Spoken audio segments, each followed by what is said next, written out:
Hey party people, I'm Sean Mullen from RampantDesignTools.com, and today I'm going to show you how to do the famous RGB split effect that you see all over the place. These distortion and glitch effects you can see everywhere, and we're often asked how to do these things. We've created a bunch of them for various different platforms, and we're always asked, hey, how do I do this? I don't want to use After Effects. Well, guess what? You know what? I'm going to show you how to do this 100% in Premiere Pro. No plugins needed, no anything, nothing special. You just need Premiere Pro. That's it. And this works in any version of Premiere Pro. And I'm going to show you multiple methods, and of course, if you can do this to video, you can also do it to your text, which is another question we get all the time. Hey, how do I add glitch effects to my text? Well, here you go. So I'm going to show you these two things, and I'm going to show you a couple other bonus things to help add some extra distortion goodness to your stuff. So let's get started. So, all right, so let's go under File, New Sequence. And I'm just going to keep this sequence 5. This is fine. I'm doing an HD timeline. Okay, so first things first, let's drag our beautiful Shutterstock footage into the timeline and zoom in here. And I'm going to unlink this audio because I don't need it. Okay, so the name of the effect is RGB Split, so it's exactly that. We need to split the red, the green, and the blue values of this video so we can animate them independently, and that gives you that wonderful glitchy look. So first things first, let's go ahead and find out a way to split this into 3 different color values. So how do we do that? Let's go over to Effects. And here in the search box, type in RGB. And what we're looking for right here is under Image Control, it says Color Balance RGB. All right, let's go ahead and drag that over here to our layer. And as you can see, it says Color Balance RGB, and you've got 3 different values, red, green, and blue, right? So that's exactly what we're going to do. We're going to split this into red value, green value, and blue value. So to make things easy, video layer 1 is going to be red. And I'm going to option drag it up to duplicate it.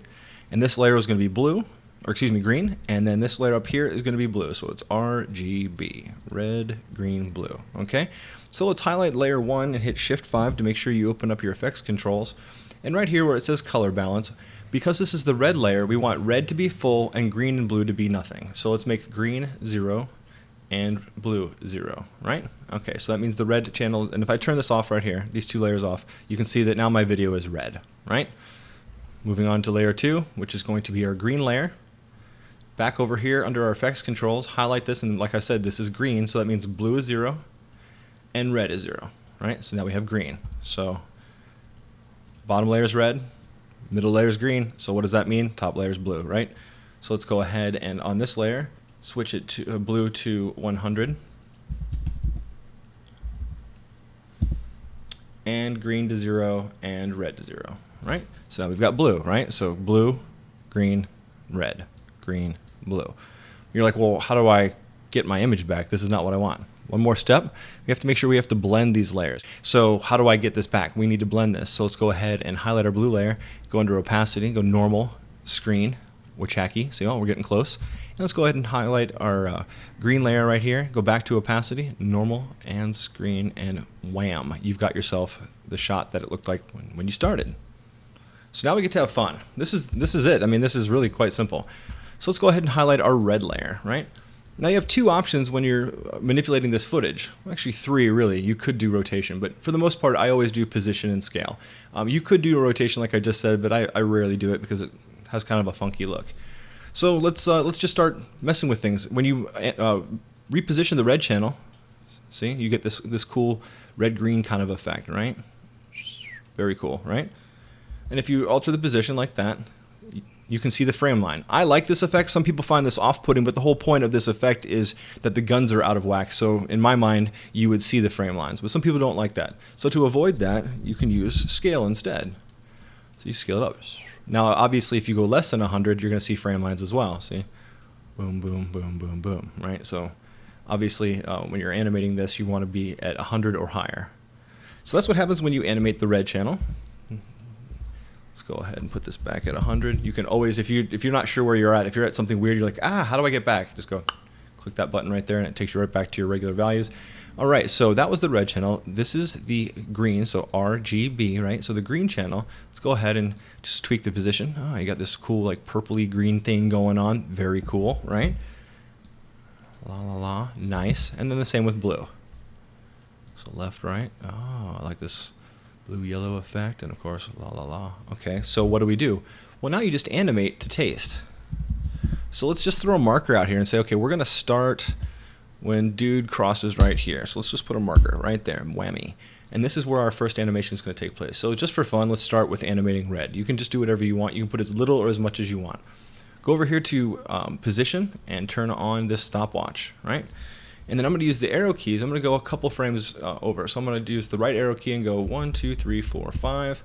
And then I'm just going to move this way over, right? And then 1, 2, 3, 4, 5.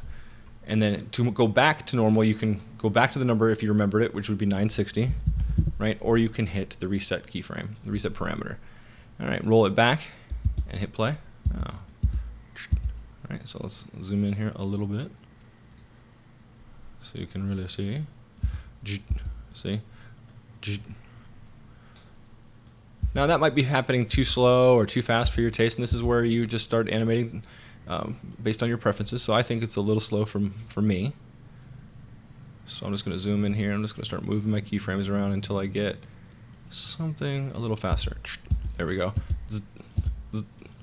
Just like a little bit of interference. All right, cool. So let's go over to our green layer, and I'm going to go just in the middle of this red animation right here on green, and I'm going to turn on the scale stopwatch. And again, I'm going to use my right arrow key, 1, 2, 3, 4, 5, and I'll just make it go something crazy like la la la, and then 1, 2, 3, 4, 5, and then reset parameter. So if I roll this back, now again, I think this animation's a little slow, so I'm going to zoom in and pull this a little bit more together here. And then there we go. And it's always important to animate with sound effects. So if you don't have any on your hard drive, make your own. All right, so we've got all that. And let's just, for fun, let's just animate one more channel, the blue, so it doesn't feel left out. And you know what, I'm gonna do both position and scale keyframes. 1, 2, 3, 4, 5.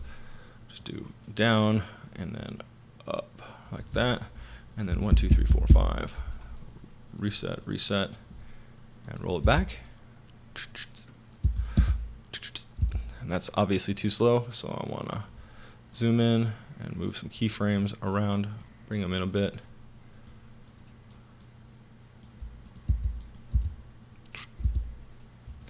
So I got rolling up, he's walking around, and all of a sudden, oh no, interference, ah! Cool. So let's give this little thing a little bit more life here, scrolling over, like right after it ends right here. Let's do some more keyframing here. All right, so go back to red, and let's turn scale on in this one, and do 1, 2, 3, up, 1, 2, 3, back to 100.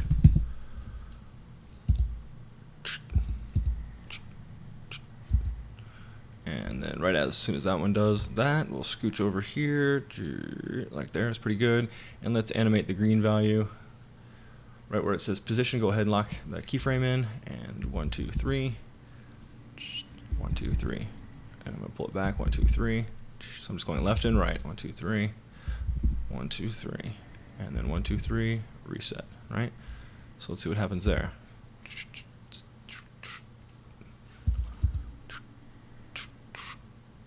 So if that's like, all right, you're like, well, I need to cinch up the timing here, so I'm going to grab my positional keyframes and just move them over to be a lot closer to my previous animation on that layer, and see, there you go. So it's just experimenting until you get that look and feel that you like. I like how that ends. That ends pretty strong. Like that. I like it. All right, so you're like, you said, Sean, hey, and that's it, really. Before I finish my thought there, that's it. That's RGB split. So it's really just animating to taste. Once you actually get the split done, it's animating to taste. And so you said, well, hey, Sean, you mentioned you could do this to text. This is great for footage, but how do I do it to text? Very, very simple. The quickest way for me that I like to do is make a new comp. So go File, new Timeline, New Sequence, right here, and I'm just going to call this Put Yo Text Here, right? All right. And then go under File, New Title, like that. And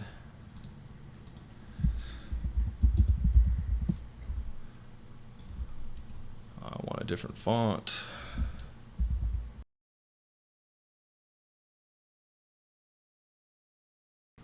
Scale it up. That's pretty good. And of course, center it. That looks great. And bring this title into that comp that we just made, the sequence we just made. All right. And that sequence 5 that we made right here, this thing that we just animated. Let's go ahead and duplicate that right now. Right click, duplicate, double click on it. And I'm just going to highlight all these layers. Here's a cool trick. You've already done this work. I don't want to do this again. Do you? It's up to you. You can if you want practice, but what if you don't?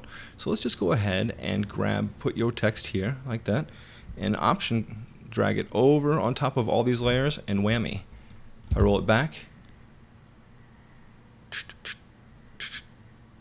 How cool is that? All that animation is now applying to our text.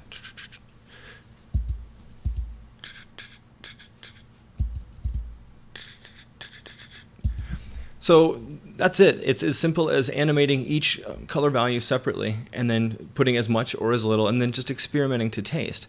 So what if you don't want to do this over and over again? Well, just do the same thing that I just showed you. Instead of doing this effect to your footage, go ahead and make a new comp, right? So go New, Sequence, and I'm going to call this Put Yo Footage Here, right? And if I put my footage here, like so, and then I go back to that sequence copy that we replaced the text, right? And then I just grab Put Yo Footage here, and I Option drag over all these layers again. It's now going to put in it's going to trickle the distortion to any footage that's inside these layers. So that's procedural work. It's basically anything that's in this comp is going to trickle down into the next timeline, right? So if you do this animation once and you like it, there's no reason for you to do it over and over and over again, right? Just do it once. If you're happy, just run it through the procedural comp that I just showed you. That's basically it. But what if you want to take it up just another little notch for free? Nothing, it doesn't cost you anything. What if you're like, well, listen, you know, that's great and all, but I really want to take this up a notch. Well, this is the effect that I made beforehand that I showed before I started the tutorial. So it's kind of similar to what we just built, right?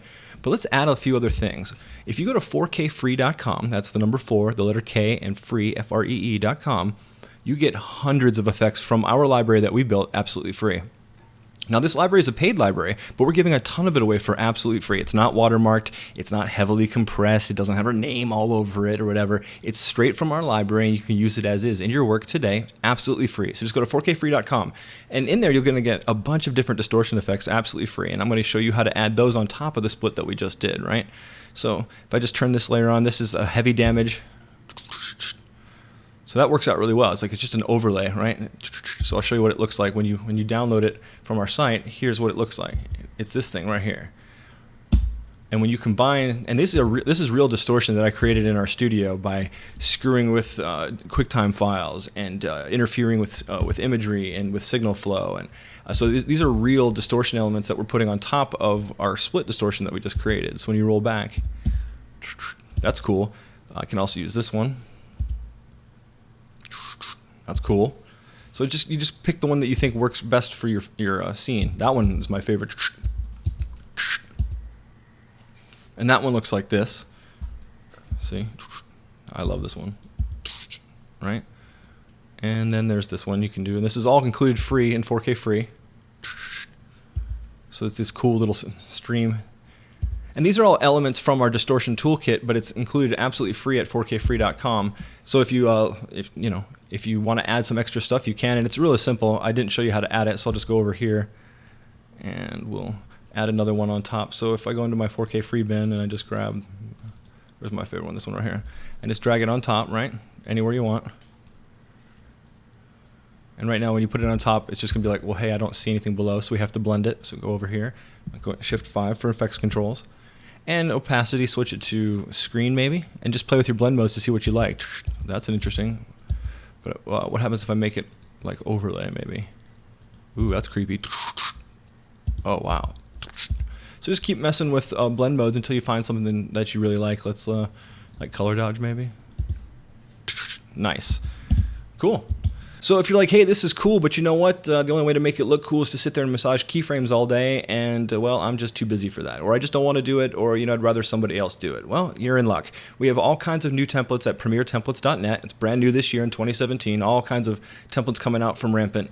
And it does glitch and distortion for text and for video and intros and all kinds of other stuff. But when it comes to distortion, we've got quite a few Premiere Pro project files already locked and loaded, and they're only $19 each. But you know what? I love you guys. You sat through my tutorial, you listened to me talk, so guess what? I'm going to kick you down just a little bit extra love here too. If for people who watch this tutorial, I'm going to give you an extra 20% off on all of our Premiere Pro templates, anything at premieretemplates.net. Give you 20% off. Just enter the coupon code RUNRAMPANT. That's RUNRAMPANT, RUNRAMPANT, and you'll get 20% off because you know what? I got nothing but love for you. Alrighty, well that's it from me. Thank you for watching this tutorial. I hope you found it helpful. If you have any comments, please leave them in the comment sections. If you have any questions or if you have any tutorial requests, once again, leave them in the comment section or hit us up on our website at rampantdesigntools.com. Please don't forget to subscribe, like, and share. We run on shares and likes, and you know what? We need some love. So thank you so much, and until next time, I'm Sean Mullen from rampantdesigntools.com. I'll catch you later.